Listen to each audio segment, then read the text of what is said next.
Hola, buenas tardes, compañeros y compañeras de la agrupación. Soy Jesús Gallego y estuve con vosotros hace unas semanas dando una charla. Es un placer presentaros a la conferenciante de hoy, Cristina Cabello González. Es investigadora del Grupo de Astrofísica Extragaláctica e Instrumentación de la Universidad Complutense de Madrid.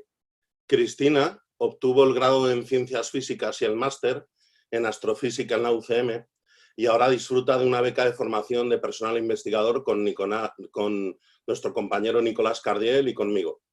Su tesis es un proyecto para la optimización de técnicas de observación y análisis de fuentes débiles con el Gran Telescopio Canarias.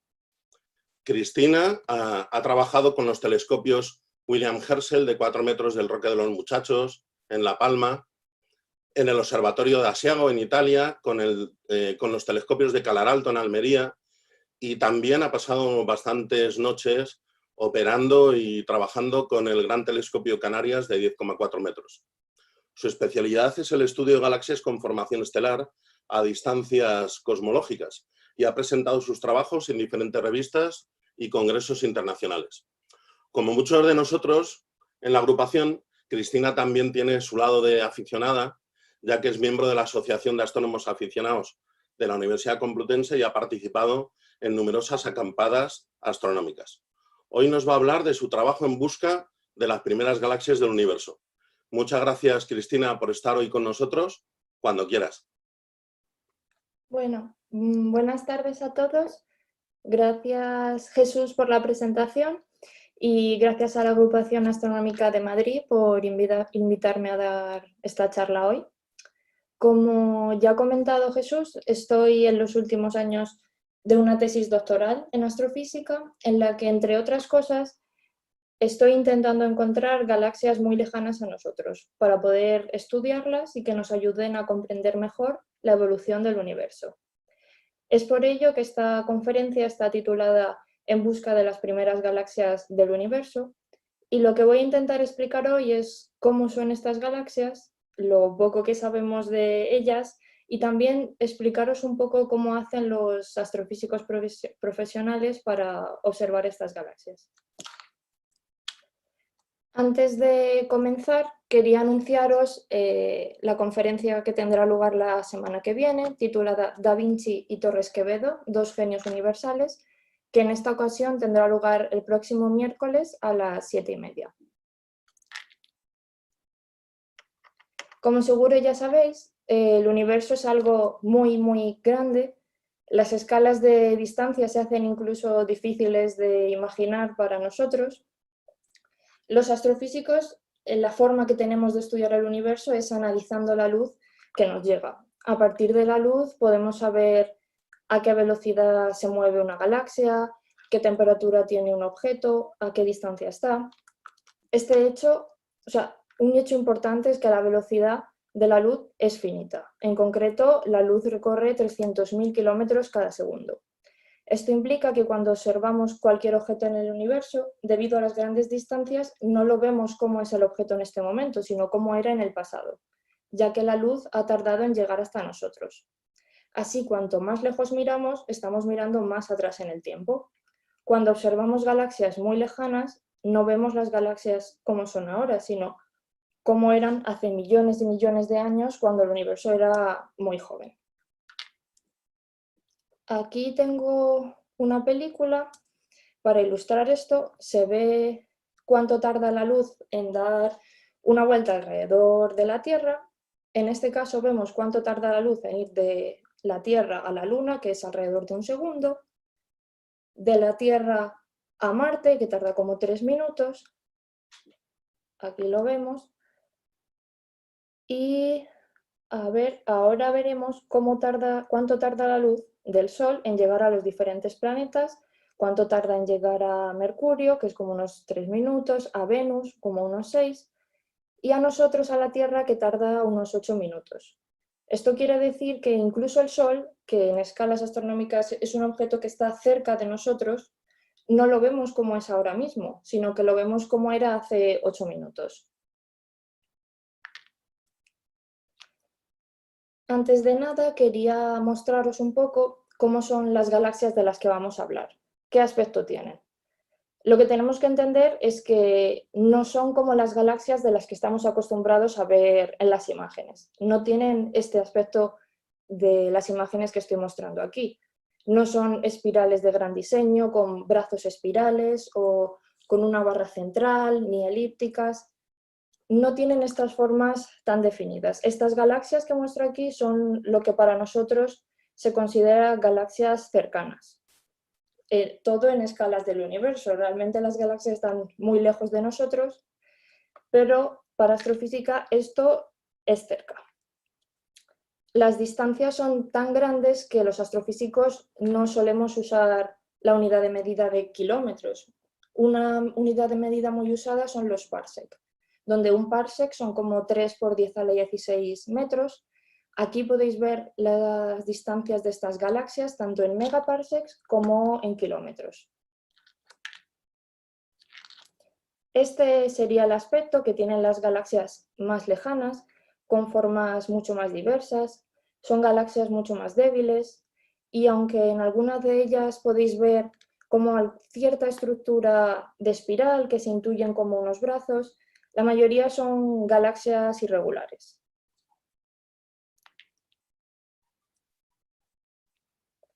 Aquí he puesto para que os hagáis una idea del tamaño que tienen las galaxias muy lejanas. Si os fijáis aquí en el centro de la imagen hay unos círculos verdes que se iluminan. Ahí es donde estarían estas galaxias muy lejanas. Por ejemplo, en mi tesis, yo cuando tengo una imagen no me pongo a mirar las galaxias grandes y brillantes que se ven a simple vista, sino tengo que mirar las galaxias, tengo que mirar donde parece que no hay nada, a ver si encontramos algo que brilla un poco. Aquí he puesto algunas de las galaxias muy lejanas que conocemos hoy en día, las que serían nuestro objetivo a detectar. Son las primeras galaxias que se empezaron a formar en el universo. Una vez la materia se fue juntando debido a atracción gravitatoria, las regiones de mayor densidad fueron atrayendo la materia a su alrededor. Podéis ver que las formas no son tan definidas como las galaxias que veíamos al principio. Estas galaxias son muy difíciles de detectar, principalmente porque tienen tamaños aparentes en el cielo muy pequeños, como habéis visto en la imagen anterior, o también podéis ver en estas imágenes de aquí. El tamaño que ocupan en el cielo es realmente pequeño. Entonces, para detectarlas necesitamos un instrumento especializado para ser capaz de detectar la emisión de estas galaxias y que al final en nuestra imagen sea más de un píxel. Además, al estar tan lejos, no son galaxias brillantes, por lo que tenemos que estar recolectando fotones durante mucho tiempo para ser capaces de ver la emisión de estas galaxias y no confundirla con simplemente ruido. Entonces, no es fácil encontrar estas galaxias, es realmente un reto para todo el mundo que se dedica a este campo de la astrofísica. Esta imagen ilustra lo que sería la historia del universo, cómo ha ido evolucionando desde el Big Bang hasta el presente.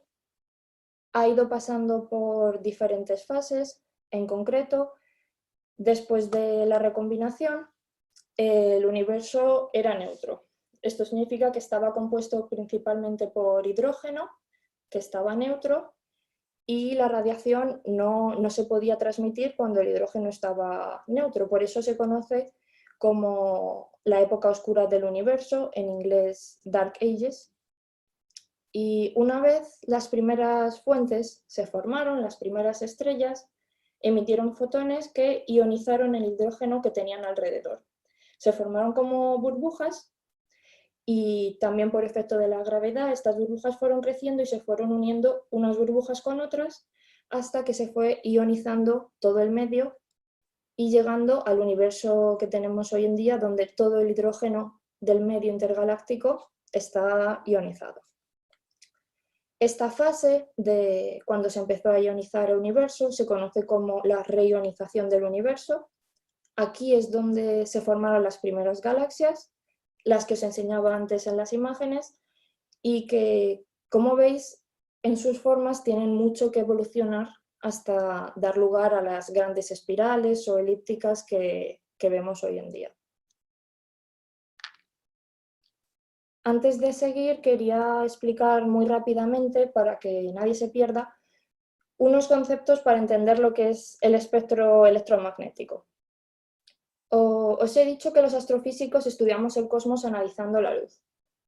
La luz viaja comportándose como una onda, y uno de los parámetros que lo define es la longitud de onda, que es la distancia entre una cresta y la siguiente. De esta forma, cuando hablamos de radiación de longitud de onda corta, la onda tendría esta forma de aquí. Como veis, la distancia entre las crestas es muy pequeña, y si vamos hacia la derecha se va estirando y la longitud de onda es mayor, es decir, la distancia entre las crestas cada vez va siendo mayor. Esto de aquí son las longitudes de onda de la radiación visible, la que tienen los colores que vemos, que son las que podemos percibir con nuestro ojo, pero hay mucha más radiación aparte de la que percibimos con nuestro ojo. Si fuéramos a longitudes de onda más cortas que el violeta, tendríamos los rayos ultravioleta, los rayos X, los rayos gamma. Si por el contrario vamos a longitudes de onda más largas que el rojo, nos encontraríamos con la radiación infrarroja, las microondas, las ondas de radio. Además, otro parámetro que define las ondas es la frecuencia. Se define como el inverso del periodo, es decir, el inverso del tiempo que ocurre entre una cresta y la siguiente. Por eso, cuando hablamos de longitud de onda corta, la frecuencia es alta, y si hablamos de longitud de onda larga, la frecuencia es más baja. Una vez ya conocemos el espectro electromagnético, es importante comentar que la atmósfera de nuestro planeta no deja pasar de la misma forma todas las ondas. Desde la Tierra solo somos capaces de observar en unas ventanas. Aquí está representada la opacidad de la atmósfera. Cuando está al 100%, es que no está dejando pasar estas radiaciones. Como vemos, son las de longitud de onda muy corta, gran parte de la zona infrarroja y luego longitudes de onda muy largas. Entonces, lo que no nos está dejando pasar la atmósfera serían los rayos gamma, los rayos X, gran parte de la radiación ultravioleta y parte de la radiación infrarroja. Todo esto para los astrofísicos es mejor observarlo desde el espacio usando satélites. Lo que sí podemos observar desde Tierra son las ondas de radio, parte del infrarrojo. Como veis, aquí hay unas ventanas desde donde que sí puede pasar estas longitudes de onda, entonces por aquí podemos observar parte del infrarrojo, y luego la radiación visible, que la atmósfera la deja pasar, aunque se ve perturbada. Luego lo veremos más en detalle esto. Esta imagen muestra un poco lo mismo. Aquí veis las longitudes de onda más cortas, son estas de aquí, de los rayos X y los rayos gamma, que son bloqueados por la atmósfera. Todo el espectro electromagnético nos permite observar el cosmos a diferentes frecuencias, y todas nos aportan información a los astrofísicos para entender el universo mejor. Aquí vemos la nebulosa del Cangrejo, observada a diferentes frecuencias.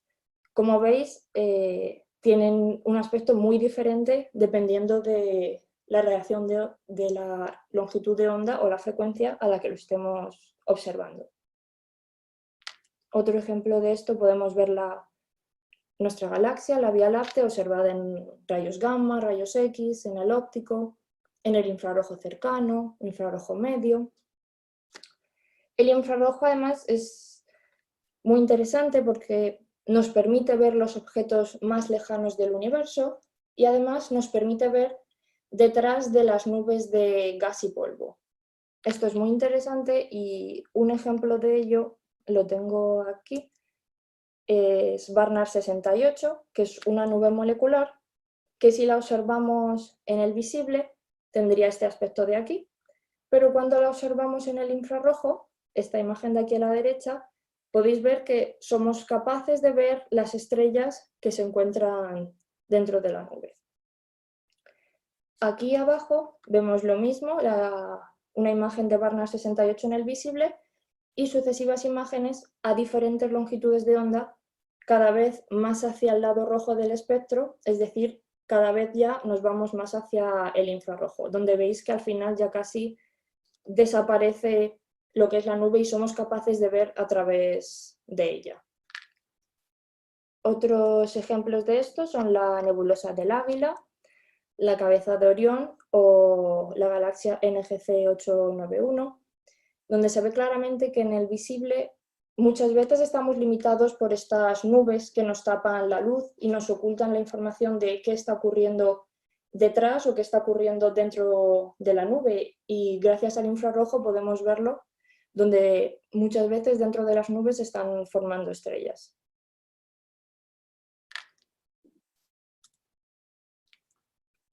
Hay varias técnicas para estudiar la luz que nos llega.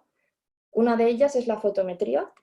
Aquí a la izquierda tenemos que consiste en medir el brillo de los objetos en una determinada banda o región del espectro. Es decir, recolectamos fotones que recibimos dentro de una banda. Aquí he puesto el ejemplo de algunos filtros y el rango espectral que cubren estos filtros, es decir, las longitudes de onda. Otra de las formas, primero, si por ejemplo en nuestro instrumento yo pusiera este filtro de aquí, el V, que es el verde, solo estaría dejando pasar la radiación que estuviera entre este rango en longitud de onda. Otra de las técnicas que utilizamos para analizar la luz es usando unos instrumentos llamados espectrómetros. Estos descomponen la luz mediante un prisma o una red de difracción y nos permiten obtener un flujo de energía respecto a cada longitud de onda. Esto se llama espectroscopía. A ver, así. Esto es muy interesante porque nos permite, por ejemplo, clasificar distintos tipos de estrellas, ya que dependiendo de su temperatura o su composición química, cada estrella, su espectro tendrá una forma diferente y nos permite hacer una clasificación espectral. Estas son diferentes técnicas de estudiar la luz que nos llega de los objetos. El resultado de la fotometría es una imagen. Aquí podéis ver varias imágenes de la misma galaxia tomada con diferentes filtros que tomé durante un proyecto del máster en el Observatorio de Calar Alto y que luego combinamos para obtener una imagen en color. El resultado de la espectroscopía es un espectro, como he dicho, un flujo para cada longitud de onda. Si realizáramos una fotometría de banda muy estrecha, donde aquí en este diagrama el rango de longitud de onda que dejamos pasar es muy estrecho, sería lo equivalente a estar tomando un espectro.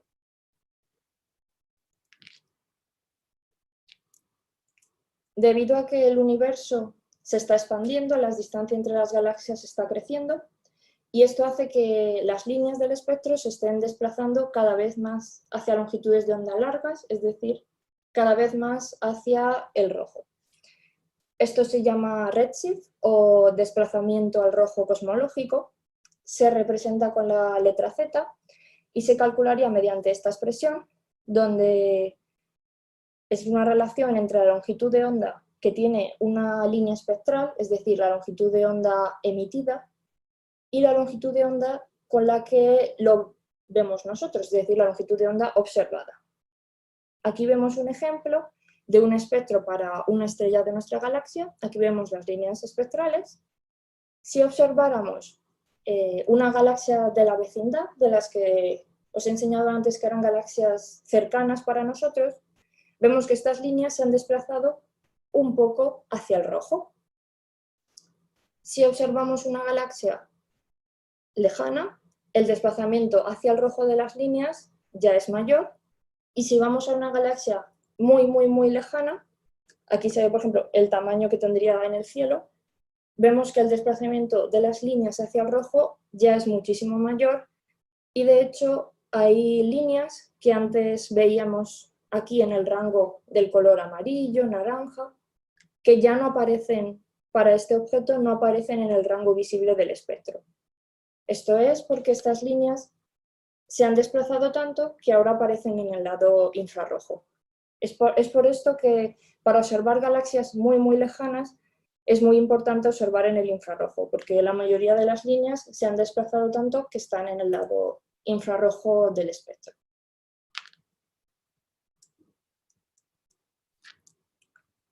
Las primeras galaxias que se formaron también se suelen conocer con el nombre de emisores Lyman alfa. Esto es porque emiten la línea Lyman alfa, que es una línea espectral del hidrógeno, que en reposo se encuentra en el ultravioleta, pero como hemos visto, debido a las grandes distancias, la solemos ver o en el visible o, si es una galaxia muy lejana, en el lado infrarrojo. Además, si hacemos un espectro de estas galaxias lejanas, es común que observemos también, después de la emisión Lyman alfa, una serie de absorciones que vemos aquí. Esto es porque la línea Lyman alfa se transmite si el medio está ionizado, pero se absorbe cuando encuentra en su camino regiones o nubes de hidrógeno neutro.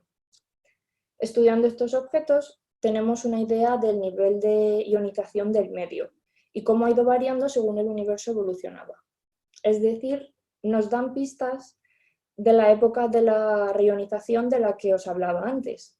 Cuando el universo estaba lleno de hidrógeno neutro, no se transmitía la luz, poco a poco fue ionizándose hasta que se ionizó completamente como lo tenemos ahora, aunque en verdad no se sabe todavía muy bien cuándo comenzó este proceso de ionización, ni cuándo terminó, ni exactamente cómo ocurrió. Por eso es muy importante observar objetos que se encuentran en esta época de aquí, para que nos ayuden a comprender mejor cómo era el universo entonces. Aquí tengo otra peliculita que muestra un poco esto. Se ve aquí arriba cómo se va transmitiendo la luz del objeto, abajo sería cómo va cambiando el espectro desde la emisión Lyman alfa, y luego se ven una serie de sucesivas absorciones. Esto se conoce con el nombre de bosque de Lyman alfa, ya que la luz en su viaje hacia nosotros ha encontrado tantas regiones de hidrógeno neutro que se van juntando muchas absorciones y muestra esta característica que se llama bosque de Lyman alfa.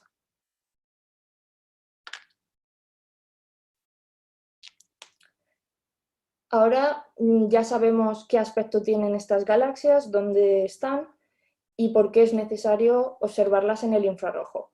El siguiente paso es saber desde dónde las observamos y con qué. Lo primero que necesitamos es escoger un lugar donde construir nuestro observatorio, es decir, donde empezar a construir los telescopios e instalar los instrumentos necesarios para observar nuestras galaxias. Los observatorios no se construyen en lugares aleatorios, sino en lugares que se han seleccionado por cumplir una serie de requisitos. Entre ellos, tienen que tener muchas noches despejadas al año. Tiene sentido porque no vale la pena construir un observatorio en un sitio que esté nublado o que vaya a llover la mayor parte del año. Además, deben ser sitios con poca contaminación lumínica. Por el mismo motivo, no tendría sentido construir un telescopio en el centro de... construir un observatorio, perdón, en el centro de una ciudad. Es por ello que los observatorios normalmente suelen ser sitios un poco aislados, para evitar la contaminación lumínica. Además, es importante el relieve, tienen que ser sitios con poca humedad en el aire y con turbulencia atmosférica mínima. Luego os explicaré por qué esto es importante. Además, tiene que haber observatorios tanto en el hemisferio norte como en el hemisferio sur. ya que hay parte del cielo que no podemos observar dependiendo de la latitud a la que nos encontremos. En el mapa están marcados algunos de los mejores observatorios del mundo, como por ejemplo el de Mauna Kea en la isla de Hawái, el de Cerro Paranal en Chile. Aquí tenemos el observatorio de La Silla, también en Chile, y el observatorio de Calar Alto, en Almería.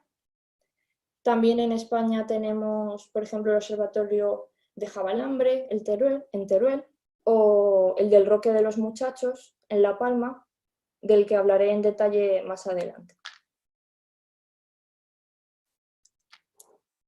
Una vez tenemos los lugares perfectos para construir nuestro observatorio, lo que necesitamos son telescopios. ¿Qué tipo de telescopios? Necesitamos que sean telescopios grandes, porque si queremos observar galaxias muy lejanas, como os he enseñado, la luz tiene que viajar mucho hasta llegarnos. Entonces, se pierden muchos fotones por el camino, son objetos débiles y necesitamos ser capaces de recolectar todos los fotones que podamos. Por eso es muy importante que los telescopios sean grandes. Aquí tengo una ilustración de cómo será el futuro telescopio ELT, que contará con un espejo de 40 metros de diámetro, es decir, solo el espejo será 40 metros, luego tiene que estar la estructura que lo sostenga, el espacio para acoplarle los instrumentos, etc.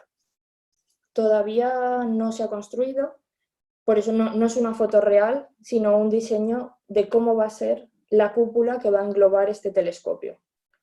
En la imagen se ve un poco pequeño, pero hay abajo del telescopio unos coches que serían a escala para que tengáis una idea del tamaño que va a tener la cúpula. Además, también se muestra en escala con otros monumentos como el Cristo Redentor de Río de Janeiro, la Puerta de Brandenburgo, el Coliseo o la Sagrada Familia de Barcelona. Para que tengáis una idea de que va a ser una cosa realmente muy grande y muy impresionante de ver. Aquí tenemos comparación también de tamaños entre distintos telescopios del mundo. Tenemos primero los VLT, que son las siglas de Very Large Telescope. Son 4 telescopios con espejos de 8 metros. El LT de 40 metros, que ya he comentado antes. Los telescopios Keck de Hawái, que son 2 telescopios idénticos con espejos de 10 metros. El futuro telescopio TMT de 30 metros, que tampoco está construido todavía. Ha habido muchas polémicas sobre dónde se va a construir al final, si en Hawái o en la isla de La Palma. Esto está retrasando su construcción. Y finalmente el Gran Telescopio Ganarias, con las siglas GTC, que también hablaré más adelante en detalle de este telescopio. Muy bien, aquí antes hemos visto una comparación de tamaño de lo que es la cúpula, lo que engloba el telescopio. Aquí tenemos una comparación en tamaño de lo que serían los espejos. Este sería el del LT, 40 metros, TMT, 30 metros, los Keck, el GTC. Para que aquí abajo vemos también el tamaño que tendría una pista de tenis y una pista de baloncesto, para que os hagáis una idea de lo grandes que van a ser los futuros telescopios gigantes como el ELT o el TMT. Aquí vemos también una representación a escala de lo que será en un futuro el espejo de 40 metros del LT. Aquí veis a las personas. Está muy bueno.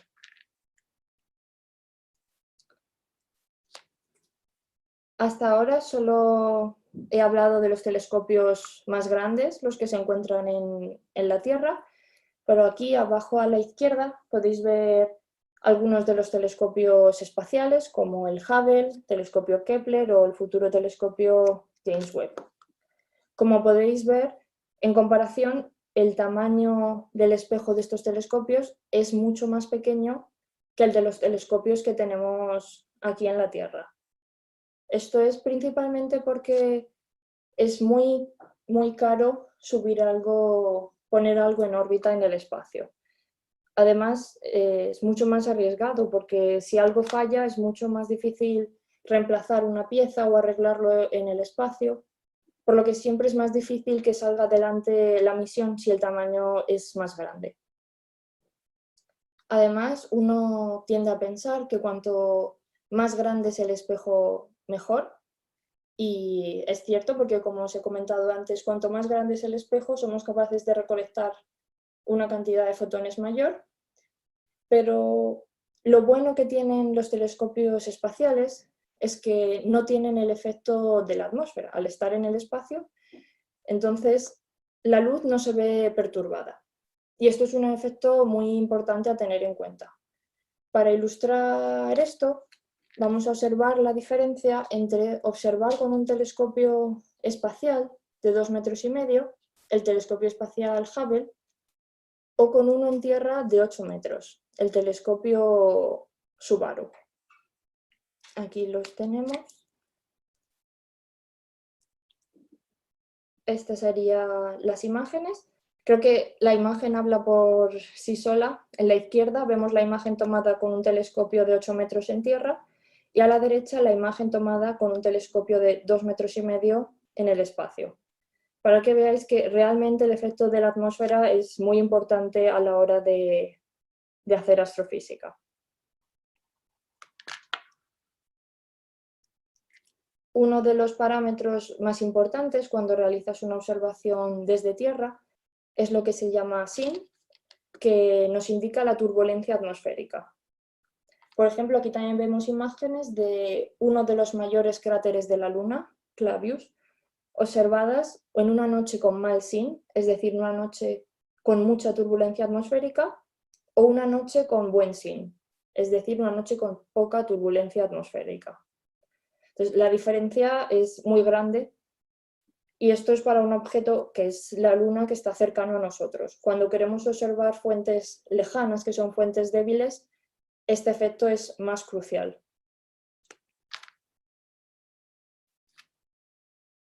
Me gustaría hablaros un poco más en detalle del Observatorio del Roque de los Muchachos, ya que de hecho es el que mejor conozco. Es donde suelo observar para utilizar los datos, para tomar los datos de mi tesis doctoral. Este observatorio se encuentra en la isla de La Palma, a una altura por encima de los 2.000 metros, con poca contaminación lumínica y una serie de condiciones como las que os he comentado antes, que hacen de este lugar uno de los mejores sitios del mundo para observar. Aquí podéis ver algunas imágenes de donde se encuentra el observatorio, de la caldera de Taburiente, el mar de nubes, los telescopios. Si no habéis podido visitarlo, lo recomiendo que vayáis cuando tengáis la oportunidad porque es un lugar que impresiona y merece mucho la pena. Esta imagen está tomada desde la cima del Roque. Aquí vemos algunos de los telescopios con los que cuenta el observatorio. Algunos de ellos los he puesto aquí. Tenemos, por ejemplo, el telescopio William Herschel de 4 metros, con un espejo de 4 metros de diámetro, el telescopio italiano de 3,5, el Isaac Newton y el nórdico de 2,5 metros, el Liverpool de 2 metros y por último los telescopios MAGIC, que son telescopios Cherenkov.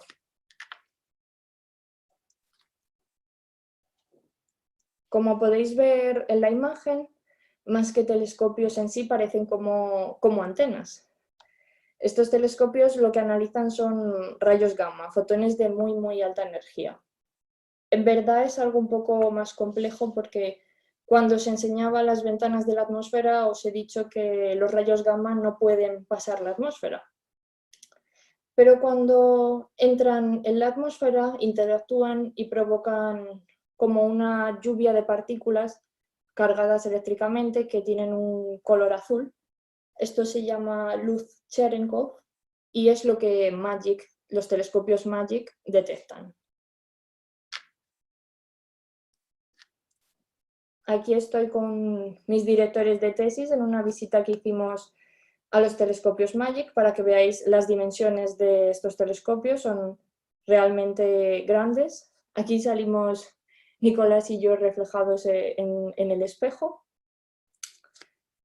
Y ahora os quería poner una película para que, a ver si consigo que se vea.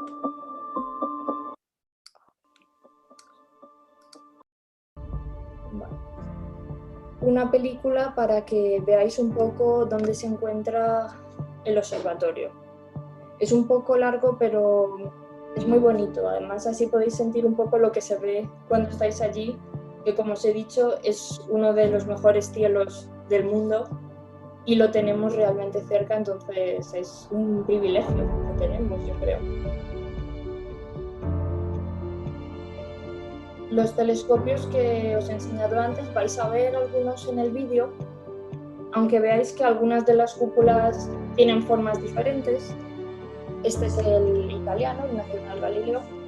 La función de las cúpulas es principalmente proteger al telescopio de la lluvia o de la nieve, pero también están diseñadas para minimizar la turbulencia del aire, que como os he mostrado antes es muy importante.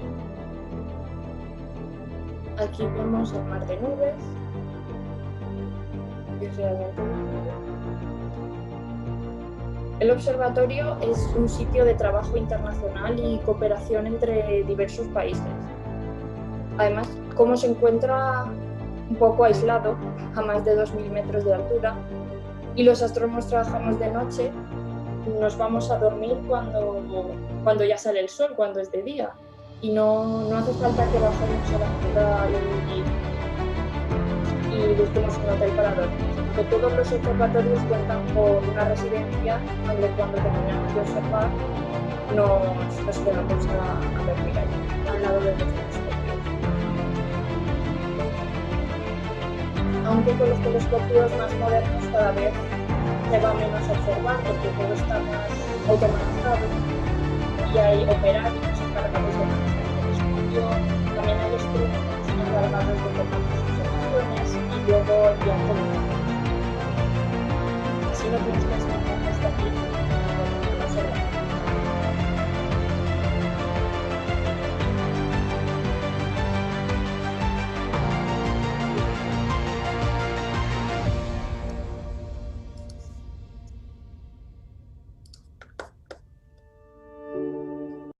Vale, visto el comentario de que el volumen del vídeo estaba demasiado alto y no se me escuchaba. Vale, simplemente contaba que el observatorio cuenta con una residencia donde nos quedamos a dormir los astrofísicos que trabajamos allí, que es un sitio de colaboración internacional. Simplemente esto, y que las cúpulas de los distintos telescopios, su función es proteger el telescopio del viento, la lluvia, la turbulencia atmosférica.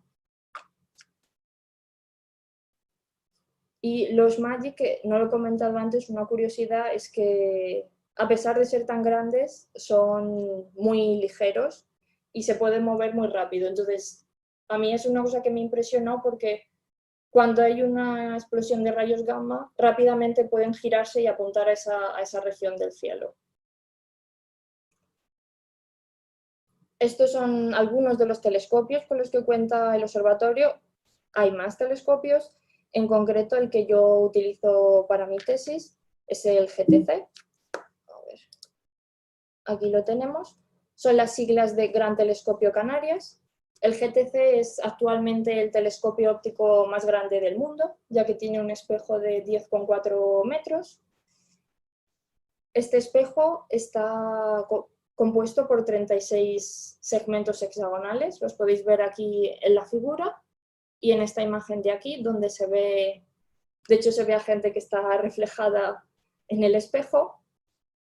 Aquí a la derecha veis también, para que veáis mejor lo que son los segmentos, que algunos de ellos se han quitado, para que veáis que no es un espejo de una sola pieza, sino que está segmentado. Esta sería la cúpula que protege al telescopio. Y los segmentos, aunque son muy finos, tienen un espesor de 8 centímetros, tienen un peso cada uno de 450 kilos. Entonces, os tenéis que hacer una idea que uno de los retos también de construir un telescopio así es el peso que debe soportar, ya que tiene que soportar el peso del espejo, de la estructura que soporta el espejo, de los instrumentos que se van a acoplar, el peso de la cúpula. Entonces, la base del edificio tiene que soportar como unas 500 toneladas. Es una cosa realmente una barbaridad. Aquí he puesto, por si queréis entrar algún día, si tenéis curiosidad, si entráis en la web de Gran Tecan, podéis ver en tiempo directo a dónde está apuntando el telescopio. Podéis ver las coordenadas, el instrumento que se está utilizando esa noche. Además, podéis ver las condiciones meteorológicas que hace allí, cuál es la humedad, la velocidad del viento. Entonces, está bastante guay. Y esto además nos permite, si no tenemos la oportunidad de ir allí a observar, pero hay un astrónomo allí que está observando para nosotros y que luego nos va a enviar los datos, nos permite esta web controlar un poco en tiempo real qué está ocurriendo allí en el telescopio.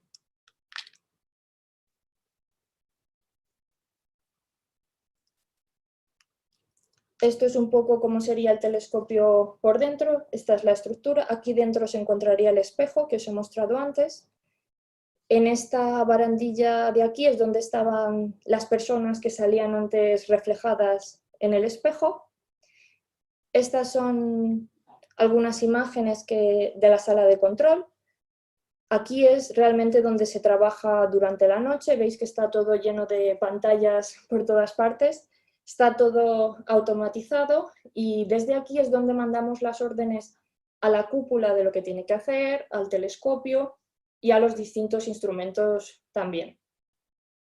Además, desde aquí también podemos controlar la meteorología. Quiero decir que si, por ejemplo, viene una nube, no tenemos que salir fuera del edificio a mirar al cielo, sino que desde aquí también podemos controlar qué está pasando en el cielo en todo momento. El telescopio necesita que se le acoplen instrumentos, que son los encargados de tomar los datos científicos que necesitamos.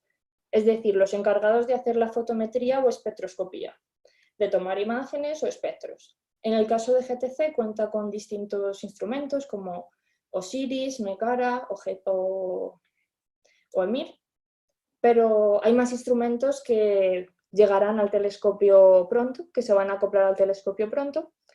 Y también hay instrumentos que se llaman visitantes, que no están pensados para quedarse mucho tiempo acoplados al telescopio, sino durante un periodo de tiempo concreto, como Horus, Hypercam o CIRCE, que tenemos aquí arriba.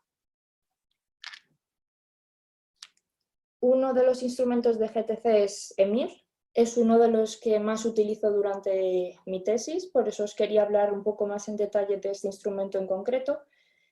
EMIR son las siglas de espectrógrafo multiobjeto infrarrojo. Es un instrumento que puede hacer tanto imagen como espectro, es decir, puede hacer fotometría y espectroscopía, siempre en el rango infrarrojo del espectro. Por eso lo necesitamos para ver objetos que están muy lejos. Aquí veis cómo luce EMIR por fuera. En estas cajas de aquí se encuentra la electrónica.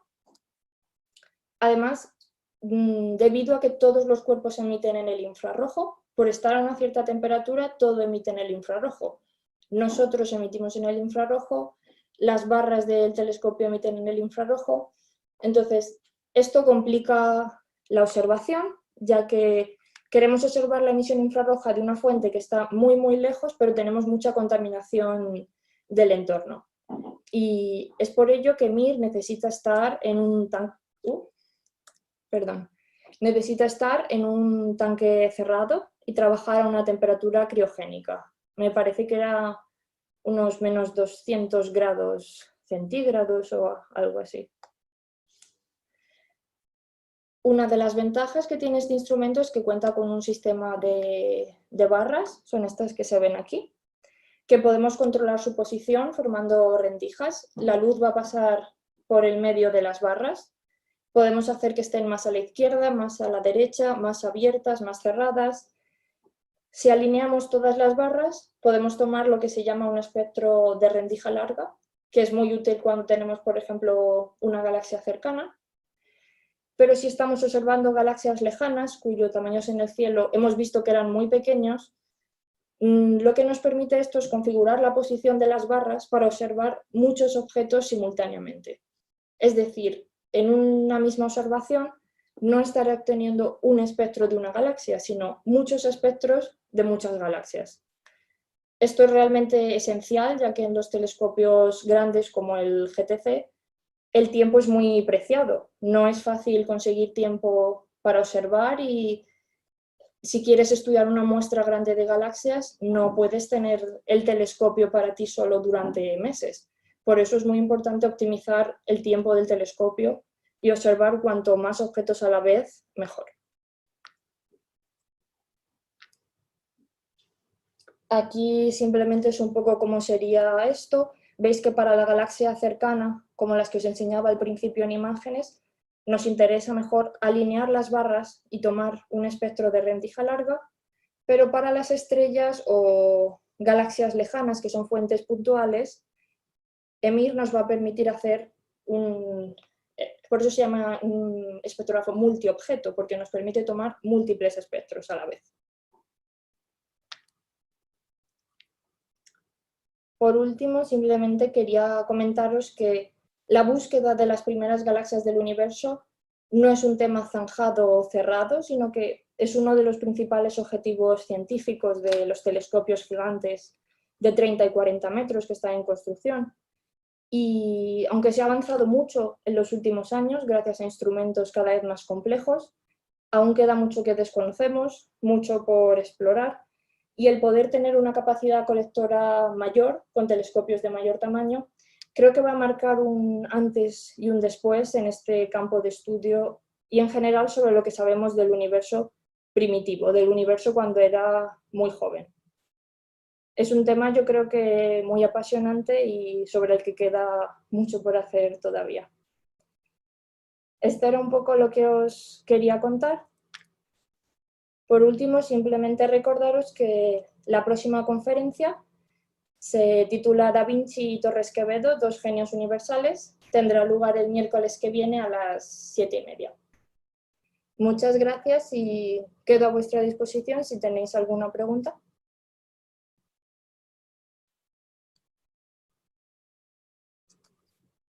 Muchas gracias, Cristina, por tu charla.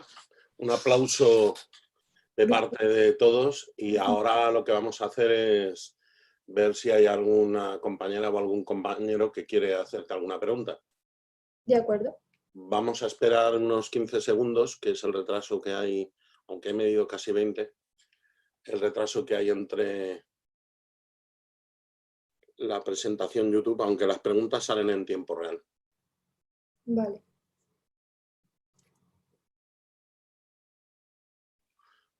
Yo, de todas formas, mientras que se animan los compañeros, a lo mejor te pediría si pudieras aclarar un poco más cómo es esto de la obtención de tiempo en los telescopios profesionales.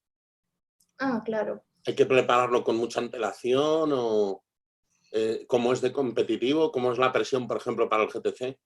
¿Puedes decirnos algo sobre esto? Claro, la presión depende, claro, del telescopio que quieras observar. GTC es uno de los que tiene más presiones, más difícil. Ahora mismo no me sé los números de todas las propuestas que se mandan, la relación de las que son aprobadas para observar y las que son rechazadas. Realmente hay mucha petición para el GTC y de hecho para los telescopios espaciales aún más. Es más difícil que conseguir tiempo para observar con uno de los telescopios espaciales. Se tiene que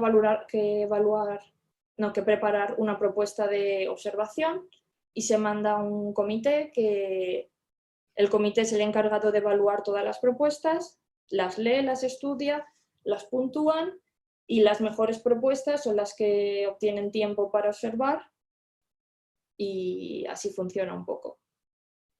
Está dividido en 2 semestres, se suele observar entre febrero y junio, julio, y luego el siguiente semestre desde junio, julio hasta el resto del año, hasta febrero, enero. Hay un compañero que dice textualmente, ¿y cifras de dinero aproximadamente? ¿Puedes dar alguna cifra? ¿Dinero de No qué? sé si el compañero se refiere bueno, supongo que querrá decir que cuánto cuesta, por ejemplo, una instalación como GTC, o a lo mejor se refiere a cuánto cuesta una noche en la residencia del Roque de los Muchachos. Bueno, si puedes comentar un poco así las cifras que se manejan en este tipo de cosas. Ahora mismo no manejo las cifras de cuánto cuesta construir un telescopio, por ejemplo, como el GTC o los nuevos telescopios que están en construcción como el ELT o el TMT, pero millones, mucho dinero, pero como he dicho antes, al final, tanto el observatorio como la construcción de telescopios siempre es un trabajo internacional en el que cooperan varios países, entonces no es solo un país el que tiene que poner el dinero, sino está todo con acuerdos. Yo no manejo las cifras para decir, no me atrevo a decir un número. ¿Y Emir qué sería? ¿Unos millones de euros a lo mejor? Millones seguro, no sé el número, pero... ¿Y nos puedes comentar un poco el tipo de cifras que están involucradas en un observing run, o sea, en una campaña de observación? ¿Cuánto te cuesta a ti como investigadora llevar a cabo una campaña de observación? No sé si estoy entendiendo la pregunta de cuánto cuesta a mí. Sí, el telescopio entiendo que es gratis, ¿no? Por ser una instalación pública. Pero luego tienes que desplazarte físicamente a La Palma, eso es un billete de avión. Claro, tienes que pagar los vuelos a La Palma, que normalmente no son baratos, los vuelos a la isla de La Palma. Tienes que pagar la residencia en el observatorio, la comida y la cena de todos los días. Ahora mismo creo que la residencia son como unos 65 euros la noche, algo así. Los vuelos, como siempre, depende de cómo los pilles, pero puede ser como 300, 400 euros los vuelos. Dice Pepe Prieto, ¿en qué medida la óptica adaptativa puede emular, si es que se puede, las condiciones de un telescopio en tierra con un telescopio espacial? Esa es muy buena pregunta. De hecho, GTC, uno de los instrumentos que está por venir, que se llama FRIDA, que también va a observar en el infrarrojo, FRIDA va a venir incorporado también con un sistema para esto justo que me preguntas, aunque todavía, no sé si sería el año que viene o el siguiente cuando llega FRIDA al GTC y podremos realmente comparar la diferencia entre observar desde el espacio o observar con estos sistemas de óptica adaptativa desde tierra. Creo que se puede simular bastante bien, que ahora mismo se necesita y en concreto GTC, que es el telescopio más grande que hay, no lo tiene incorporado y mi opinión personal es que lo necesitaría para poder hacer una ciencia mejor. El compañero Coldo Villar dice, creo que el GTC se habla de 60 millones la construcción. Y luego Francisco de Paula dice, te pregunta, me equivoco si imagino que por tu edad terminarás observando en la superficie de la Luna y además en la cara oculta. ¿Te gustaría? Claro, no, ser astronauta, a mí en concreto, claro que me gustaría, pero de momento no está en mis planes cercanos, pero no digo que no.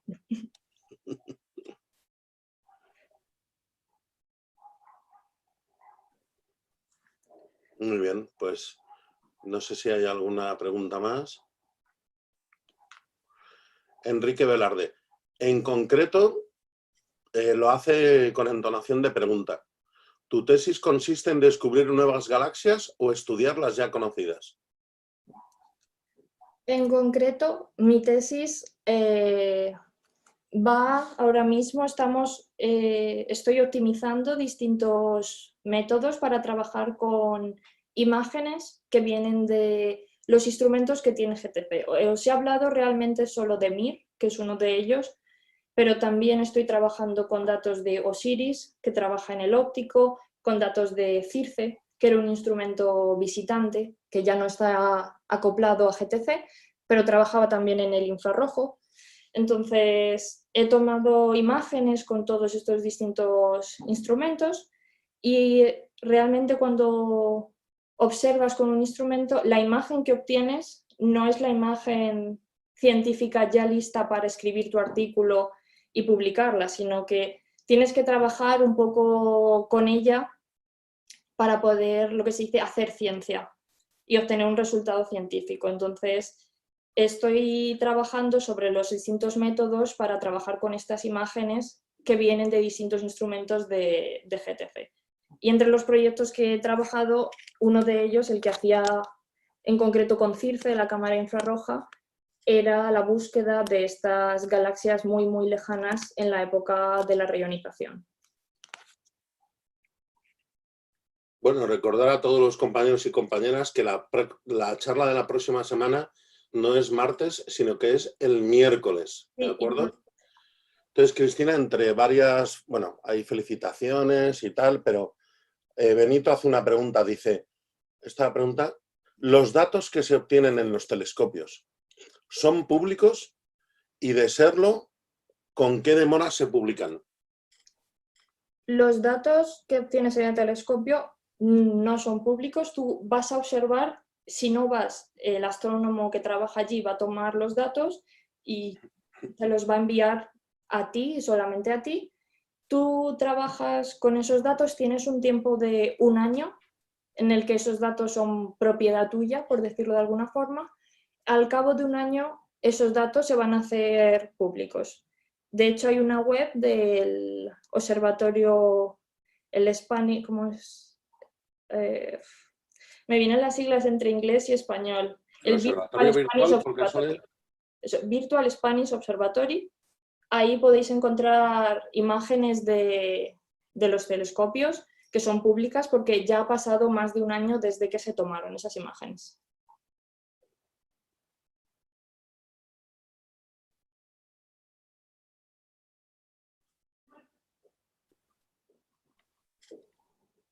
Muy bien. Mira, una última pregunta. Pregunta Javier Madrid. ¿Qué cabría esperar para los próximos años con los nuevos instrumentos? Los nuevos instrumentos de GTC o de los nuevos telescopios que están en construcción. Para GTC yo diría que los nuevos instrumentos que están por venir, uno de los que va a marcar más la diferencia puede ser Frida, del que ya he hablado antes, por el hecho sobre todo de la óptica adaptativa, que nos va a permitir observar modelando sin tener este problema que os he contado de la turbulencia atmosférica. Nos va a permitir controlar un poco mejor esto y creo que vamos a poder obtener imágenes de mucha más calidad. Y los telescopios gigantes que vienen también con sus instrumentos, que están también en preparación. Claro, hay diferentes campos. Yo os estoy hablando simplemente de la búsqueda de galaxias lejanas y estos telescopios gigantes nos van a permitir tener una capacidad colectora mayor y poder llegar mucho más lejos, con mucha más calidad en las imágenes, pero hay otras ramas de la astrofísica que se benefician también de estos telescopios o de estos instrumentos que están por venir, la búsqueda de exoplanetas, el estudio de las atmósferas estelares. Al final hay muchos temas de la astrofísica. Muy bien, Cristina, pues me parece que no hay más preguntas, entonces cedo. Muchas gracias por tu charla, muy interesante. Gracias a los compañeros y a las compañeras por su atención y voy a ceder el papel de moderador a nuestro querido coordinador Pepe Prieto. Pepe, adelante. Hola, buenas tardes a todos y nada, simplemente darte las gracias, Cristina, ha sido muy interesante Y otra vez simplemente recordar que la próxima charla será en miércoles, no en martes, ya que el conferenciante no podía en martes. Un saludo a todos y hasta el próximo miércoles en esta ocasión. Un abrazo muy fuerte.